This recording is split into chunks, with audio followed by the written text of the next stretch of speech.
Hi, ನನ್ನ ಹೆಸರು ಪವನ್ ರಾಜ್ ಅಂತ ಹೇಳಿ. ನಾನು ಇಲ್ಲೇ ಮೈಸೂರವನೇ.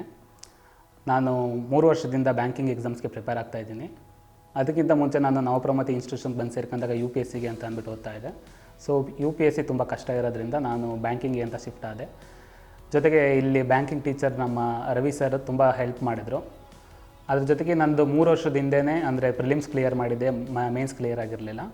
ಸೆಕೆಂಡ್ ಅಟೆಂಪ್ಟಲ್ಲೂ ಕೂಡ ಪ್ರಿಲಿಮ್ಸ್ ಕ್ಲಿಯರ್ ಆಗಿತ್ತು, ಮೇನ್ಸ್ ಕ್ಲಿಯರ್ ಆಗಿರಲಿಲ್ಲ. ಥರ್ಡ್ ಅಟೆಂಪ್ಟಲ್ಲಿ ಪ್ರಿಲಿಮ್ಸ್, ಮೇನ್ಸ್ ಜೊತೆಗೆ ಇಂಟರ್ವ್ಯೂ ಎಲ್ಲ ಕ್ಲಿಯರ್ ಆಗಿ ಫೈನಲಿಸ್ಟಲ್ಲಿ ಸೆಲೆಕ್ಷನ್ ಆಗಿದೆ. ಅದರಿಂದ ನಾನು ನವಪ್ರಮತಿ ಇನ್ಸ್ಟಿಟ್ಯೂಷನ್ಗೆ ತುಂಬ ಥ್ಯಾಂಕ್ಸ್ ಹೇಳೋಕ್ಕೆ ಇಷ್ಟಪಡ್ತೀನಿ. ಜೊತೆಗೆ ರವಿ ಸರ್ ಅವರು ಫ್ರೆಂಡ್ ಥರನೇ ಎಲ್ಲದು ಕ್ಲಾಸಲ್ಲಿ ಏನೇ ಡೌಟ್ಸ್ ಇದ್ದರೂ ಹೇಳ್ಕೊಡ್ತಾಯಿದ್ರು. ಜೊತೆಗೆ ಮಾಕ್ ಟೆಸ್ಟ್ ಆಗಿರ್ಬೋದು ಅಥವಾ ಯಾವುದೇ ಪ್ರಾಬ್ಲಮ್ ಇದ್ದರೂ ಅವರು ಯಾವ ಟೈಮಲ್ಲಿ ಕೇಳಿದ್ರು ಅವ್ರು ಎಕ್ಸ್ಪ್ಲೇನ್ ಮಾಡಿಕೊಡ್ತಾಯಿದ್ರು. ಸೊ ಅವ್ರಿಗೆ ಥ್ಯಾಂಕ್ಸ್ ಹೇಳೋಕ್ಕೆ ಇಷ್ಟಪಡ್ತೀನಿ. ಜೊತೆಗೆ ನನ್ನ ಫ್ಯಾಮಿಲಿ ನಮ್ಮಪ್ಪ ನಮ್ಮಮ್ಮ ತುಂಬ ಹೆಲ್ಪ್ ಮಾಡಿದ್ದಾರೆ.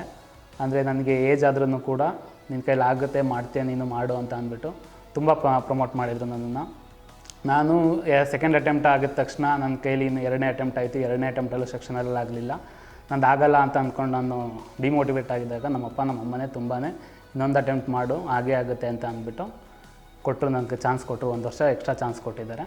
ಸೊ ಅವ್ರಿಗೆ ನಾನು ತುಂಬ ಥ್ಯಾಂಕ್ಸ್ ಹೇಳೋಕ್ಕೆ ಇಷ್ಟಪಡ್ತೀನಿ. ಸೊ ನಂದು ಈ ವರ್ಷ ಕ್ಲಿಯರ್ ಆಗಿದೆ. Thanks to Navapramati and Ravi sir and my parents. Thank you.